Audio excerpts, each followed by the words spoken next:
Warning, Prospect Watch is not your average hockey podcast, and that's okay with us. Our goal is to introduce you to stars in the making from all over the world. They may not be household names yet, but we assure you they will be soon enough. Welcome to Prospect Watch.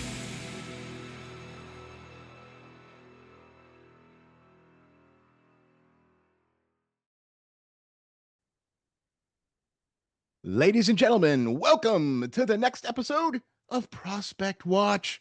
And boy, howdy, do we have a very special episode for you today, folks. Holy smokes.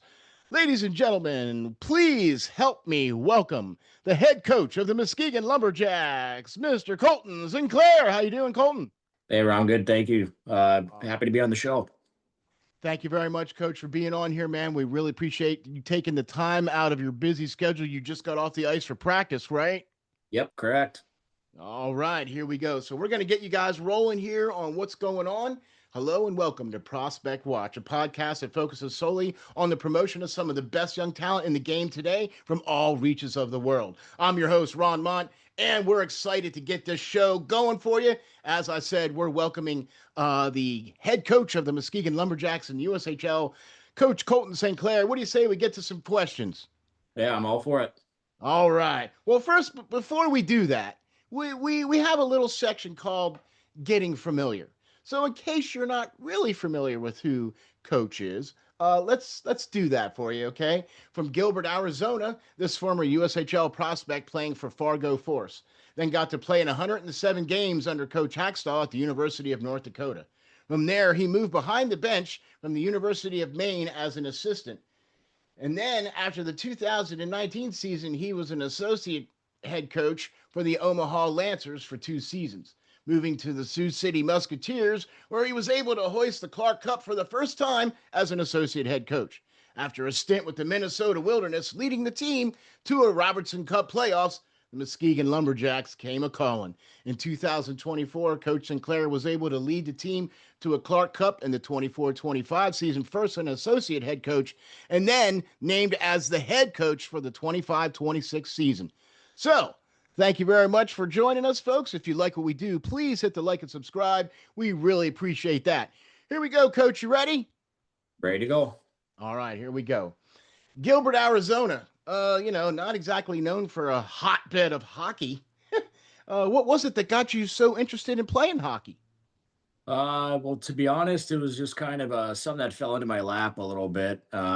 We were going to my sister's birthday dinner, just with some family, and we had a little bit of a wait. So to kill some time, my dad and I walked across the street to, it was called Polar Ice Chandler at the time, and just saw some kids playing. We were actually going to go see how much it cost for a birthday party, ironically, and ended up watching and just thought it looked like really fun, and pretty intense and competitive and skilled at the same time. And I think the next weekend, actually, I went to do a little rental skate deal, a little open ice, and just kind of fell in love with it. So I pretty much got like a startup set from Play It Again Sports.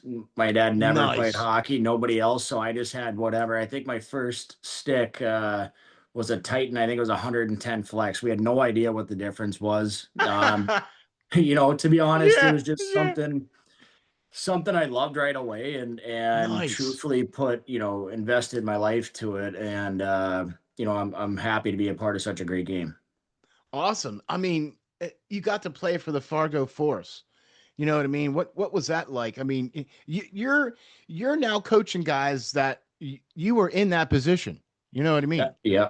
Yeah. I mean, to me, it was really eye-opening, playing for Fargo. At the time, I had played up a few age groups, and I played 18 under, when I was 14 in Arizona for Jim Johnson. So I actually had what I felt was an okay understanding going into some higher level hockey. I think if it was some other, if I just had a parent coach, so to speak, I probably wouldn't have been as prepared. But you think you're prepared until you really go through it all the time, right? You try and understand what it's going to be like. And, in that first year, being 15 years old, turning 16 partway through the season, you're playing against 20, 21-year-olds and Dean Blaze was our head coach. So Oh I wow, kind yeah. of learned to be very mature and uh, pretty competitive early on. And, I thank that guy for a ton just because, he believed in what I was, didn't matter what age. And, I just think that, going through it, there's so many life lessons that you learn that first year. And so I think it's a good advantage for us, especially just because, we have some younger guys on our team too, and first year guys, and you always got to remember Yep. what it was like to be a player. And then there's also times where it's, you can push them in certain aspects just because they don't know any different, and you got to get them over the ledge a little bit and Yep. help guide them in the right direction. So I learned a lot just from, playing juniors in that first year. And now, you do a 180 and I'm coaching it now. So it's pretty fun to be a part of. Awesome, man. That is so awesome. And that is something else too, that when those kids get there, it might be their first time away from home, a first time with a billet family, you know what I mean? A first time in a stranger in a strange land. And these kids are all pretty wide-eyed sometimes when they get there, you know what I mean? So I get it. Yeah, for sure. So, all right. What made you want to be behind the bench? That's a great question. I always said after I was done playing, I'd probably want to. It happened a little bit differently for me, after winning the national championship with a great group of guys at North Dakota. I was injured that whole senior year. Okay. I think I played, I think it was just 10 games and kind 10, of in and yep. out with a couple of shoulder surgeries. So I ended up having to get it repaired again at the end of the national championship game after that, and didn't really know where my future lied. And so I really didn't know at the time how it happened, and I kind of went down a different path a little bit, and was not sure who I was, and had a little bit of an identity crisis, and ended up wanting to do it, and kind of became a volunteer with it for a little bit for a stint in Arizona, and took over that junior team right before I went to Maine. And I'll tell you what, like I'm just so glad I put the ego aside and didn't. I had the poor me's for a little bit. I'm not gonna Yeah. lie, it's Yeah, just something man. that's different. You're not necessarily mature in your process yet and what you want. You think there's only one option, and I'm glad I only had that one option because I went all for it, right? And at the end of the day, when it's done, what's the next step that you got to take? And just the first time, the team I took over a little bit in Arizona, we had kids from out of the state and out of the country too, but there were some kids there that just maybe hadn't got the proper coaching in Arizona. And so I think it was a two birds with one stone type thing where I got to get back to the state a little Yeah. bit and help out Wow. some higher end kids that didn't necessarily have a chance anywhere else, that, didn't want to be done. And that team went through a lot. We started horribly, and then, got together and made the right moves, and went all the way to the final to make it to that final four, essentially, There you go. lost in overtime. So it was a great experience. And after that, I just said, hey, you know what? I love this. And the look on those kids' face at the end and how much effort that they put in meant the world to me. And so Yeah. I wanted to keep that going. Awesome. Awesome. And look, University of Maine is a great program. I mean, Absolutely. the college hockey in North America has just gone leaps and bounds just in the last 7 years. I mean, as Yep. far as the programs that they have now and what they're offering these kids that are coming up and everything, you know what I mean? So, okay, so we're gonna we're gonna we're gonna continue along here, you know what I mean? And so I know it wasn't the first time that you hoisted the Clark Cup, but can you tell me how it felt to do it for the Lumberjacks? Yeah. I'll kind of get into that year I had a little bit last year, and just to be able to end the way that it did was Yeah, truthfully an incredible feeling. And just with the organization that trusted in me and brought me in, and with great people and great leadership with, Pete, our owner, Steve Lowe, Jim McGordy, and then Parker Burgess as the head coach last year, right? It's not yeah, an easy thing to bring somebody in with the change, and everybody handled it great. And but you go through, you start in Minnesota as the head coach, and then you get a call from Omaha to be a head coach in the USHL, and it's just been a goal of mine for a while, a big time stepping stone that I wanted to reach, and I knew I needed some development in that side of things. And great group of kids there, worked hard and decently successful. I think it was a step up, and things didn't work out, and so then you're sitting there for 3 months, and my fiance and I are sitting there, and that poor woman. It's it's going to be the third place that we moved in 1 year. I'm surprised she's You still know, with me. So God bless the wives, right? You know oh, what I mean? Yeah. yeah, no doubt. And I remember sitting there still, and we both were kind of down. She was feeding off my emotions a little bit. And it's again, you're in a spot where you can have the poor me's, or you can find a way to turn this into a positive. So I didn't know what my future held for me, and I was just trying to watch other leagues and kind of essentially get ready for interviews in the summer. Then at the end of February, I get a call from Steve Lowe, the president here in Muskegon, and said, "Hey, we'd love your help to come here and help us win a Clare Cup." And I don't really think I said much else. I just said, "You got it." and it's then you look back at it, and the we had 16 games left and then all the playoffs. And once that time of the year happens, things are going, one after another, right? It's a whole And different ball game. It's a it second is. season when you get into the playoffs. Yeah, and so I don't think, myself and or my fiance really got a chance to sit back and actually reflect on everything. And I remember just holding the trophy up, and then we kind of looked at each other like, "Oh, did that just happen? What a crazy year. Like you can write a book on that almost." You know. But I was just really, don't really want to talk too much about myself really, but I was proud of us. That was Yeah, a lot to go through, and it and was. I think I matured a lot in my process, and I learned a ton. There's a ton I have to work on still, but that put some things into a different perspective, and just how terrible it feels at the time, but how grateful I am for it now and the lessons that I learned for it. But look where it led you to, because you were now named the head coach of the Muskegon Lumberjacks for the 25-26 season. Yep. So you're clearly staying there in Muskegon. Yeah. Hopefully they don't get rid of me, so that'd You be know, great. okay. Well, Yeah, it's great though, honestly, right? How it just happened. And then you get the people that, brought you in and gave you a chance, then they want to keep that going. You're very thankful for it and grateful, right, at the same time. And so we're just trying to keep it one day at a time. exactly, but nothing but huge props to Muskegon and the ownership, and even just the USHL in general, for being able to have teams such as Muskegon out there, to be able to have coaches like Coach here. So thank you for sharing that. I mean, Yeah. thank you very much for that. Really appreciate that. This past January, you got to be the head coach of Team Blue for the 2026 Chipotle All American game. And uh, what was that experience like for you? Well, it was, I would say it was definitely a lot in a short period of time for the players, especially, right?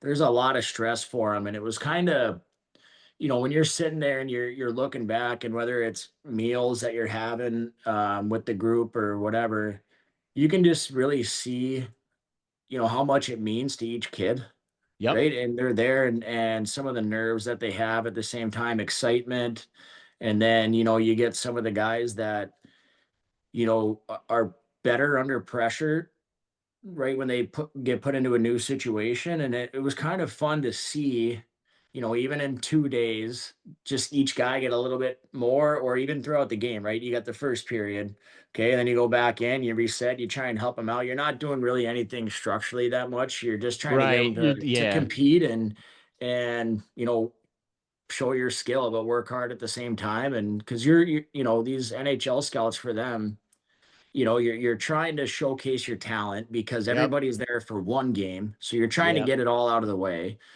But, then the NHL scouts, at the end of the day, they're looking for consistency. So you're trying to also, play to your identity, but also show some extra skill here and there. So you could kind of see the gears turning on kids a little bit in different situations, and how they talk to each other, and the coaching staff too. And you learn a lot. And so it was just a great event to be a part of. And then you're sitting there with USA Hockey, and you're talking with the NHL Network and things like that. So it was a really good experience. And, I was just very, the players here allowed me to get selected for that. If it weren't for our guys here, I wouldn't have got that opportunity. So I'm just very thankful for that. It helps that you had six players that came along with you. Well, you would have had seven, but Yeah. Yeah. Yeah. you Yeah. know what I mean? Yeah, and then we had staff too, so I felt Right. awesome walking in.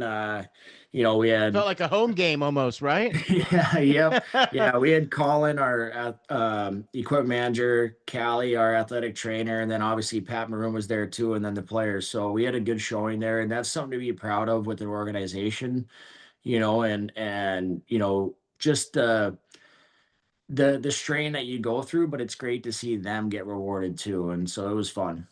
It was, and I got to be honest with you, it was the first period and a half was a little bit touchy there, but after a while, it was like, ooh, okay, this is going to be a chippy game, Yep.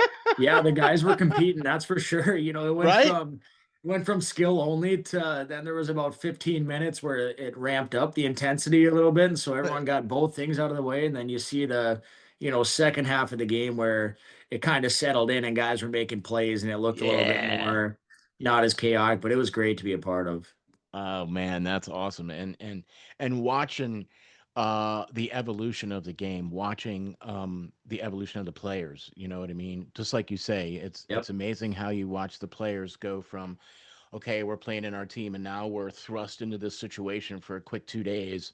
And everybody's all piling Yep. in and everybody, you know what I mean? And how are you going to handle it? And like you were saying, those guys, those kids that are those types of kids where they're bubbling to the top. They're taking that leadership role. They're taking guys under their wings. They're like, hey, we cool, we got this. You know what I mean? And things like that. I mean, I got to interview quite a few players for that game, and that was Yeah, really that's awesome. awesome. Yeah. That's great. What was it like having? I mean, I guess I'm a little enamored, but what's it like having Pat Maroon as a guest coach? Yeah, it's great, and so good for the league too that he got to go be a part of that, as a guest coach and share his wisdom too. I mean, three Stanley Cups is no joke. And I think it's what's better too is, not only I guess I mean selfishly for me, part of it, you walk through and you have another winner in the hallways that our guys can relate to and be a part of, right? So that's just your natural day to day. And but then when he comes into town, just getting to talk to the guys or one-on-one meetings when he's not in town, there's a lot of knowledge there and a lot that he's had to go through because he didn't have an easy path, right? He Right. started and had to earn every way there.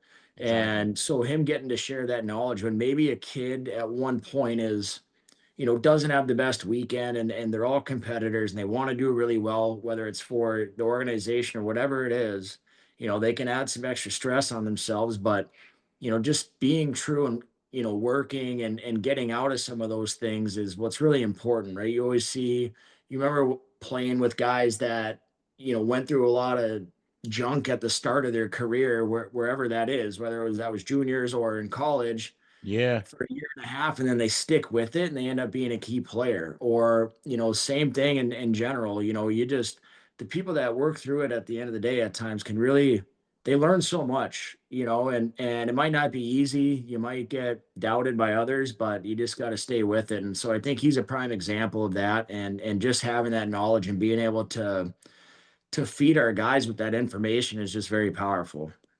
I mean, it's lucky because both Team Blue and Team White both had NHL players as guest coaches.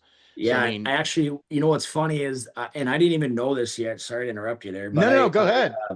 so Derek Plant was the Yeah. guest coach on our bench, but my fiance and I, when we lived in Minnesota, coaching the Wilderness, we rented their house and took care of it for them. So then all of a sudden we're back together at the All American game, and it was crazy. It was fun. Oh my gosh, boy, it's a Yeah, small world, it right? really is. Yeah.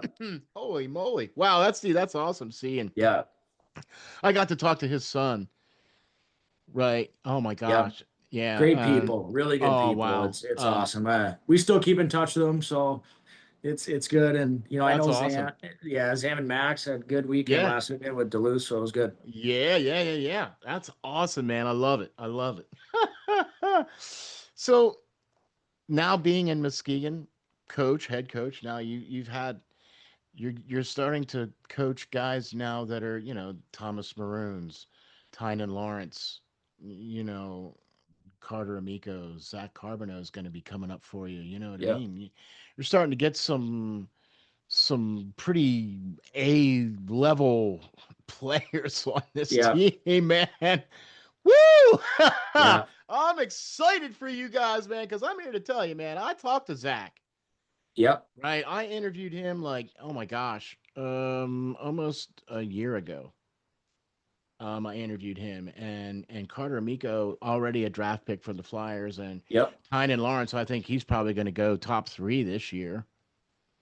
Right. You know what I Yep. mean? So what's it like for you to coach players like that? I mean, how does that make, I mean, it's got to give you a little bit of flush, a little something, Yeah. something. Well, that's for sure. They make me look better, so that's I'm Right. not complaining. No, it's great because they're I don't even want to know how I'm trying to describe this, but there's a little bit of light at the end of the tunnel for them. When you see the type of caliber that they are, what they've worked to at that point in their career, and what's laid out in the future for them. I think some guys aren't quite sure, and other guys have it. Like with Carter, right? He's already a second round pick, and so he's a part of the Flyers system and organization. And so that's, hey, how do we get you there, and what things can we do that'll translate every time you keep moving forward? And same thing with every guy, and you're trying to coach them for what they're going to be, not for who they are right now. That's how you get the development, right? And Yes. so, Yes. we whether it's just being more mature and professional off the ice or on the ice, sometimes there's a, hey, okay, like it's going to work out 50% right now,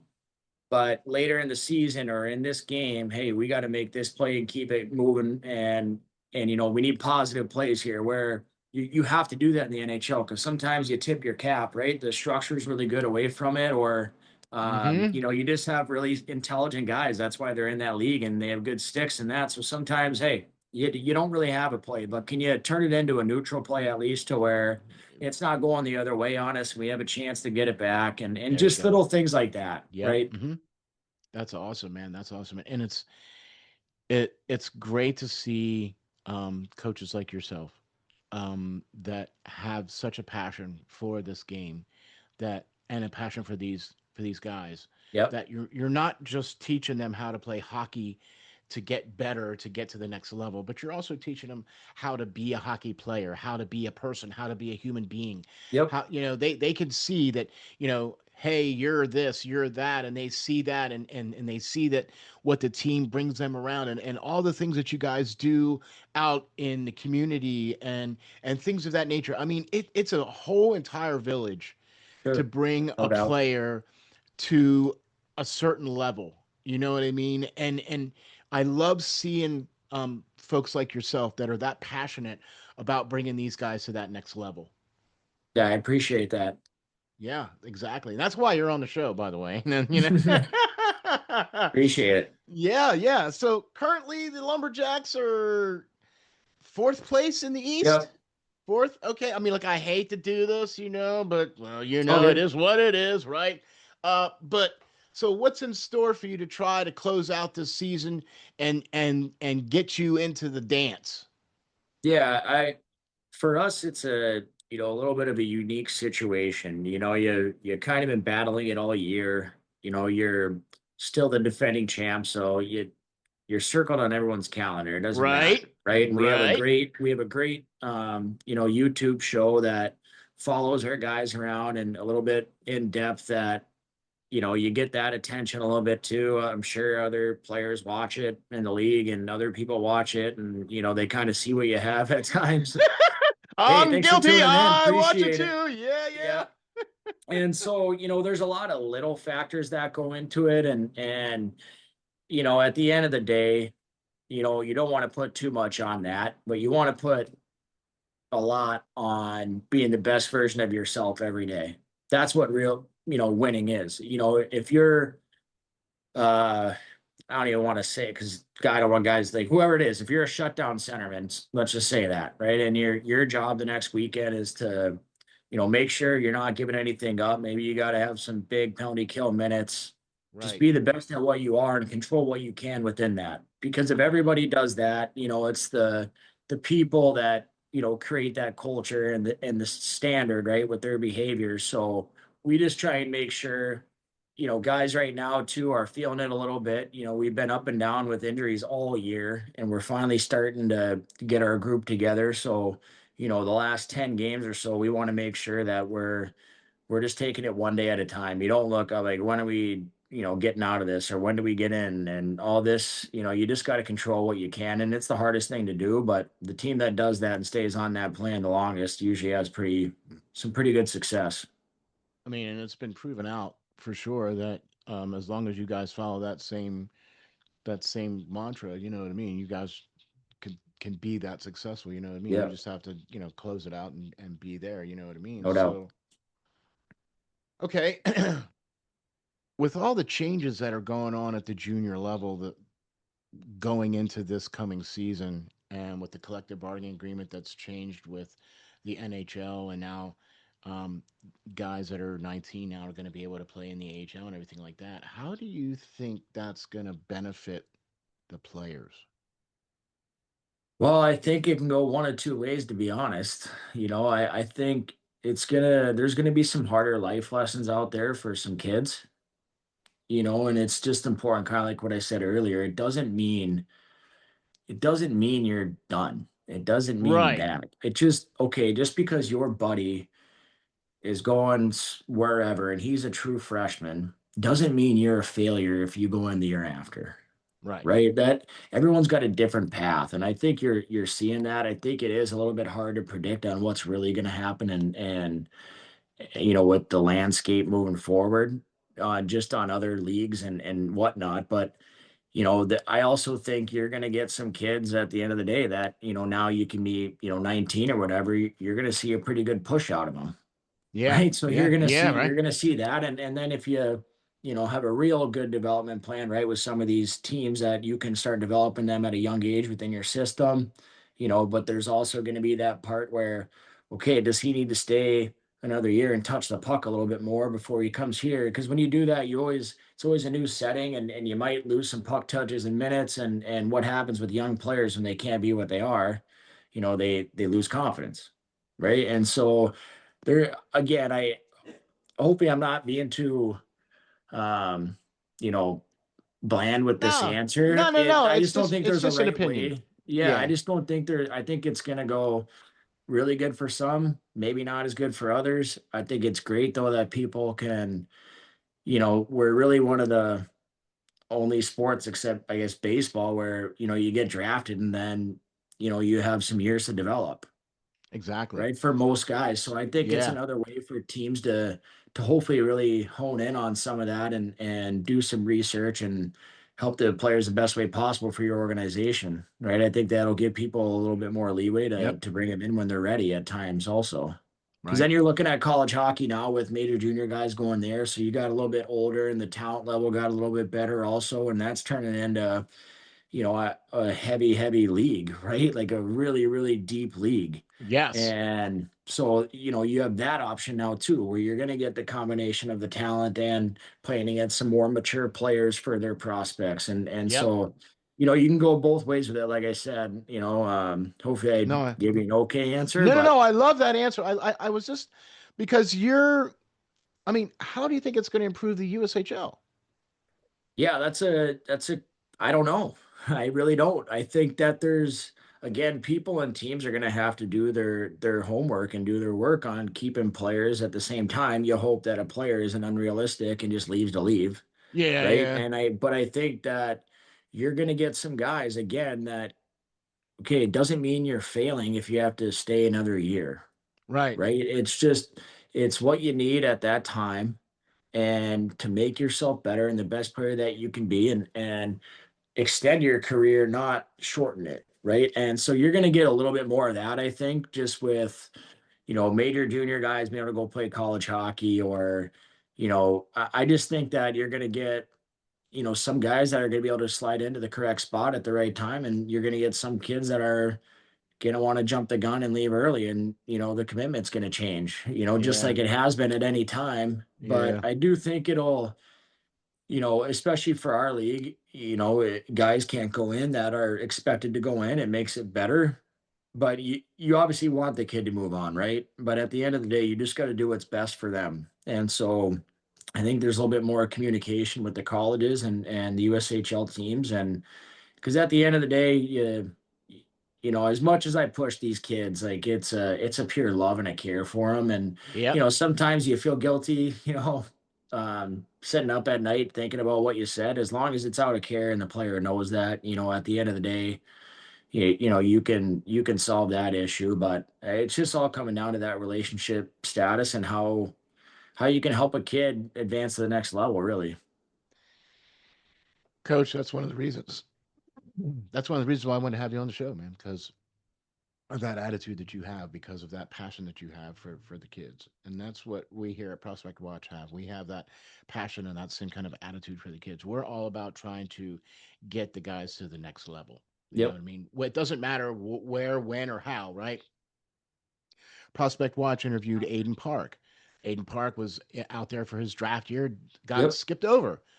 I mean, talk about a guy that really, got skipped over his draft Yep. year, came back at it, and then got drafted the following year. You know what I mean? And now look at what he's doing. So, I mean, Sure. there is definitely a way to do it. And I think it helps the USHL because I think it opens the doors now for more talent Yep. to come to the USHL. And with the league situated the way it is, with the programs and teams that are in place currently now, I mean, I think it's a great opportunity for anybody that's capable to come into the USHL. So Absolutely. yeah, exactly. So that's what we're all about.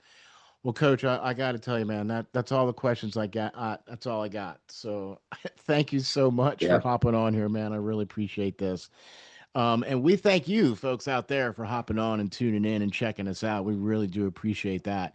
Thank you all for hopping on to see Prospect Watch with the coach of the Muskegon Lumberjacks, Colten St. Clair. Thank you very much for hopping on, sir. Yeah. Thank you. I'm Colten St. the head coach from Muskegon Lumberjacks. Thanks for watching the Prospect Watch. Thank you all very much. We will catch you all on the next one.